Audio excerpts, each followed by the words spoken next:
Hello दोस्तों, स्वागत है आप लोगों का मेरे YouTube channel Shri art gallery में। दोस्तों, आज के टॉपिक में मैं आप लोगों के बीच में कुछ न्यू ट्रेंडिंग क्वेश्चन प्रेजेंट करूंगा जो कि आगामी NTA net, DSSB, KBS, NBS और आने वाले तमाम न्यू वैकेंसी जैसे उत्तर प्रदेश माध्यमिक शिक्षा सेवा चयन बोर्ड के द्वारा जो न्यू वैकेंसी आने वाली हैं और नवोदय और केबीएस के द्वारा जो न्यू वैकेंसी केंद्रीय मंत्रियों के द्वारा घोषित हो रही हैं कि लॉकडाउन के बाद तमाम वैकेंसियाँ आने वाली हैं शिक्षक से रिलेटेड। तो आप लोग कंटिन्यू अपनी तैयारी को जारी रखें क्योंकि उसके बाद आप लोगों को टाइम नहीं मिलेगा। ये बहुत अच्छा सुनहरा मौका है कि आप लोग कंटिन्यू अपनी एग्ज़ाम की तैयारी को करते रहें। शिक्षक वर्ग के तमाम स्टूडेंटों के लिए बहुत ही अच्छा मौका आने वाला है। तो आप लोग इस वीडियो को शुरू से लेकर लास्ट तक देखिएगा और विजुअल आर्ट के जितने भी कैंडिडेट हैं वो लोग देखेंगे और साथ ही साथ यूपीएससी, पीसीएस और वनडे एग्ज़ाम की तैयारी करने वाले तमाम स्टूडेंट आर्ट एंड कल्चर से जो रिलेटेड क्वेश्चन पुटअप होते हैं उसको ध्यान में रखते हुए आप लोगों के बीच में भी ये क्वेश्चन प्रेजेंट किया जा रहा है। तो वीडियो को कर दीजिए लाइक और जो भी दोस्त इस चैनल को पहली बार वॉच कर रहे हैं प्लीज़ चैनल को सब्सक्राइब कर लीजिए और अपने दोस्तों में शेयर कर दीजिएगा। चलिए शुरू करते हैं आज के क्वेश्चनों को। दोस्तों, जो पहला क्वेश्चन मैं आप लोगों के बीच में प्रेजेंट किया हूँ वो इस प्रकार है कि क्वेश्चन है कि सांझी मूझ में कलाकार के संबंध में निम्नलिखित कथनों में से कौन से सही हैं। आप लोगों को बिल्कुल ट्रेंडिंग क्वेश्चन मिलेंगे, एकदम न्यू क्वेश्चन मिलेंगे, मैं आप लोगों को विश्वास देता हूँ। दोस्तों, आप लोगों को बताना चाहते हैं कि सांझी मूझ में कलाकार क्या होता है कि एक प्रकार की यह एक विरासत होती है क्योंकि इस कला प्रदर्शनी में क्या होते हैं कि अनेक कलाकार जो होते हैं, चाहे संगीत से रिलेटेड हो, चित्रकला से रिलेटेड हो, मूर्ति कला से रिलेटेड हो, चाहे जनजाति कला हो, चाहे किसी प्रकार की कला हो, इसमें कलाकार क्या होते हैं कि इस सांझी मूझ कला में अपनी कला का प्रदर्शन करते हैं।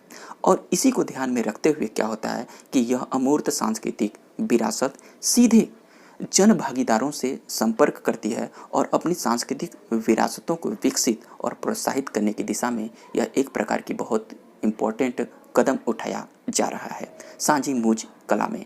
और इसी के साथ साथ यह जो प्रतिभा होती है इसके द्वारा जो तमाम उभरते हुए कलाकारों को खोजा जाता है, इसमें तमाम कलाकार अपनी कलाओं, अपने कौशल का प्रदर्शन करते हैं और वो कौशल सभी क्षेत्रों में देखा जाता है, चाहे वो संगीत का क्षेत्र हो, चाहे नृत्य का क्षेत्र हो, चाहे नाटक हो, कठपुतली हो, जनजाति कला हो, पाक कौशल हो, चित्रकला हो, मूर्ति कला हो, आदि तमाम सभी कलाओं के क्षेत्रों में प्रतिभागी क्या होते हैं, भाग लेते हैं और अपनी कौशल का प्रदर्शन करते हैं सांझी मूझ कला के अंतर्गत।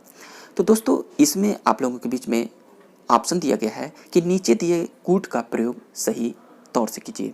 तो आप लोगों को मैंने बताया ये दोनों पॉइंट क्या होंगे, सही होंगे। तो राइट आंसर जो होगा वो सी होगा। ए और दोनों इस कला के अंतर्गत क्या होते हैं कि दोनों कलाओं का प्रदर्शन किया जाता है। तो राइट आंसर जो हो जाएगा वो हो जाएगा सी। दूसरे नंबर का क्वेश्चन है कि नागर शैली के संबंध में निम्नलिखित कथनों में से कौन से सही हैं और आप लोगों के बीच में कुछ ऑप्शन दिए गए हैं। पहला जो ऑप्शन है कि वास्तुशास्त्र के अनुसार नागर शैली के मंदिरों की पहचान आधार से लेकर सर्वोच्च अंश तक इसका चतुष्कोण होना है। दूसरे नंबर पे जो पॉइंट रखी गई है कि नागर शैली की दो बड़ी विशेषताएं हैं और इसकी विशिष्ट योजना जो होती है वह योजना और विमान होती है। थर्ड पॉइंट है कि नागर शैली के मंदिरों में 4 कक्ष होते हैं। कौन कौन से? गर्भगृह, जगमोहन, नाट्य मंदिर और भोग मंदिर। तो ये कुछ पॉइंटें हैं नागर शैली से रिलेटेड और आप लोगों के बीच में 4 ऑप्शन दिए गए हैं कूट में कि नीचे दिए गए कूट का प्रयोग सही उत्तर के साथ कीजिए। तो इसमें कौन सा ऑप्शन सही होगा? तो इसका जो सही ऑप्शन होगा वो डी होगा, उपर्युक्त सभी। क्योंकि नागर शैली के मंदिरों में क्या होता है कि मंदिरों की पहचान आधार से लेकर सर्वोच्च अंश तक यह क्या होता है कि चतुष्कोणीय होता है और इसमें जो विशिष्ट योजना जो देखने को मिलती है उसमें योजना और विमान बहुत ही विशिष्ट होते हैं। साथ ही साथ इसमें नागर शैली के मंदिरों में 4 कक्ष होते हैं, गर्भगृह, जगमोहन, नाट्य मंदिर और भोग मंदिर। तो आप लोग ध्यान दीजिएगा, राइट आंसर जो होगा वो हो जाएगा डी। नेक्स्ट क्वेश्चन पे अगर बात किया जाए, थर्ड नंबर का क्वेश्चन है कि मुगल स्थापत्य कला के अंतर्गत चारबाग शैली के संदर्भ में निम्नलिखित कथनों पर विचार कीजिए। दोस्तों, मुगल स्थापत्य कला में चारबाग शैली का जो आरंभ होता है वो किसके समय में आरंभ होता है, ऐसा रिलेटेड आप लोगों को कुछ नीचे पॉइंट वाइज बताया गया है। दोस्तों, पहली पॉइंट में क्या है कि चारबाग शैली 4 सममित हिस्सों में बटी हुई थी। सेकेंड पॉइंट पे है कि चारबाग बनाने की परंपरा बाबर के समय से ही शुरू हो गई थी। थर्ड पॉइंट में है कि हुमायूं का मकबरा चारबाग शैली में बना है। उपरोक्त में से कौन सा सही है, 1, 2, और आप लोग ऐसा देखिए। तो आप लोगों को यहाँ पे कुछ पॉइंटें बताना चाहते हैं कि जो यह चारबाग शैली होती है यह 4 सममित हिस्सों में बटी होती है और इसका जो पारंपरिक आरंभ होता है वो अकबर के शासन काल में देखने को मिलता है और सर्वप्रथम हुमायूं के मकबरे में चारबाग शैली का प्रयोग भी देखने को मिलता है। तो इसमें से जो ऑप्शन सही है, चारबाग शैली 4 सममित हिस्सों में बटी होती है, करेक्ट है। चारबाग बनाने की परंपरा बाबर के समय से शुरू हुई थी, यह सही नहीं है। और हुमायूं का मकबरा चारबाग शैली में बना है। तो आप लोगों को 1 और 3 नंबर का जो पॉइंट है वो सही होगा। तो राइट आंसर जो होगा वो हो जाएगा ख।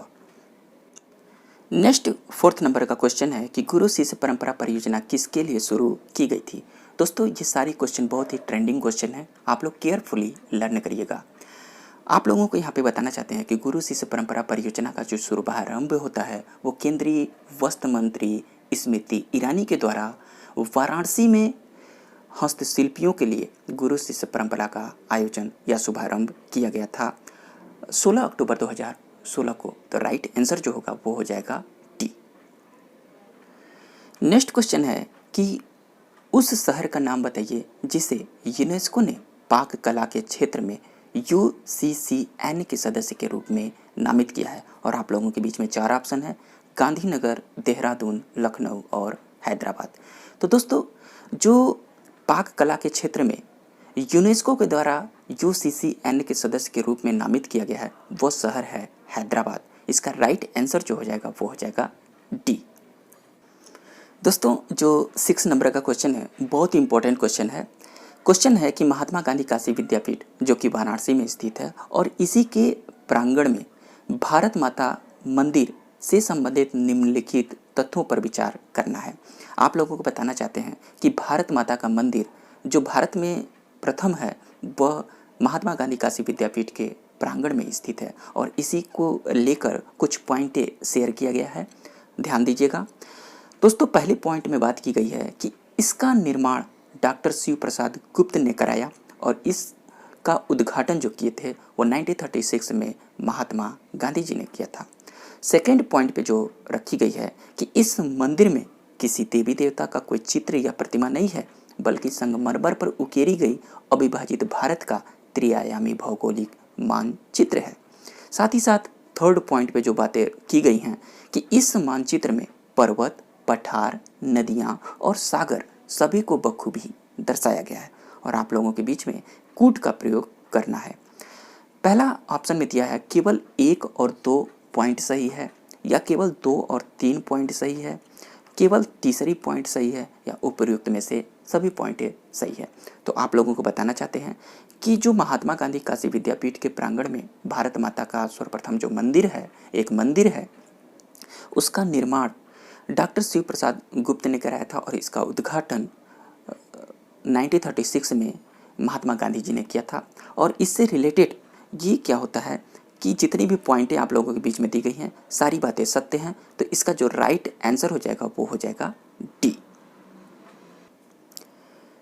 नेक्स्ट 7th नंबर का क्वेश्चन है कि निम्न में से हिंदी संस्थान का पुरस्कार नहीं है, ध्यान दीजिएगा।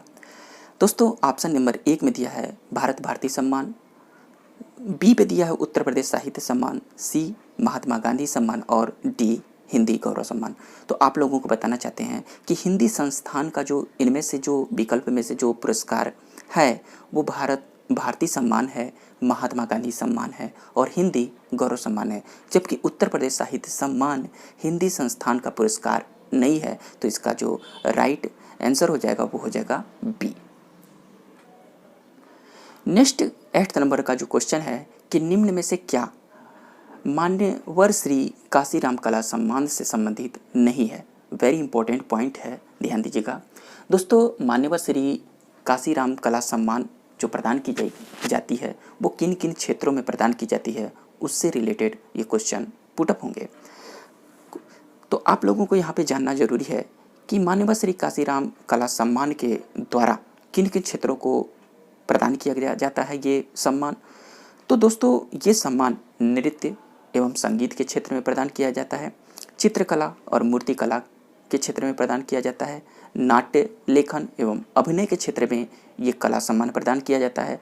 जबकि साहित्य एवं पत्रकारिता का ये सम्मान नहीं है। तो इसका राइट आंसर जो हो जाएगा वो हो जाएगा डी, क्योंकि मान्यवर श्री काशीराम कला सम्मान जो प्रदान नहीं किया जाता है, आप लोगों से पूछा है, वो साहित्य एवं पत्रकारिता के क्षेत्र में प्रदान नहीं किया जाता है। तो राइट आंसर जो हो जाएगा वो हो जाएगा डी।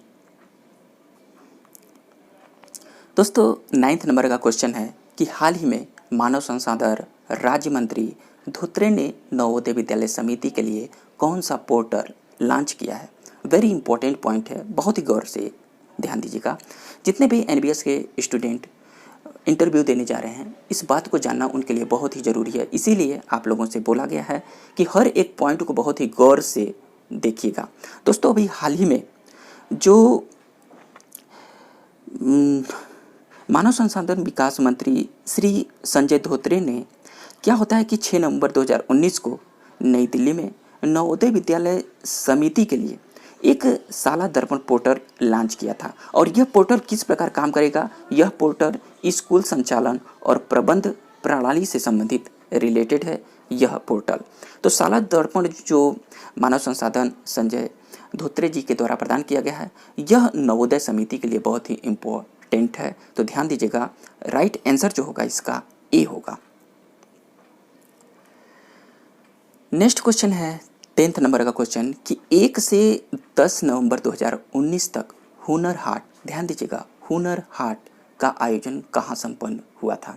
तो दोस्तों आप लोगों को बताना चाहते हैं कि 1 से 10 नवंबर 2019 में जो हुनर हाट का आयोजन हुआ था वह उत्तर प्रदेश के प्रयागराज में हुआ था, जो प्राचीन में इलाहाबाद के नाम से भी जाना जाता था। तो क्या होता है कि दोस्तों ये हुनर हाट का आयोजन प्रयागराज में किया गया था और हुनरों को उत्थान करने के लिए ये काफ़ी अच्छा कदम सरकार के द्वारा आयोजित किया जा रहा है। तो ये रहे कुछ आप लोगों के बीच में क्वेश्चन। आप लोग क्वेश्चनों को लाइक कर दीजिए और जो भी दोस्त इस चैनल को पहली बार वॉच कर रहे हैं प्लीज़ चैनल को सब्सक्राइब करें और अपने दोस्तों में शेयर करें। हम लोग मिलते हैं इसी प्रकार के नए नए ट्रेंडिंग क्वेश्चनों के साथ अगले वीडियो में। तब तक के लिए थैंक यू दोस्तों।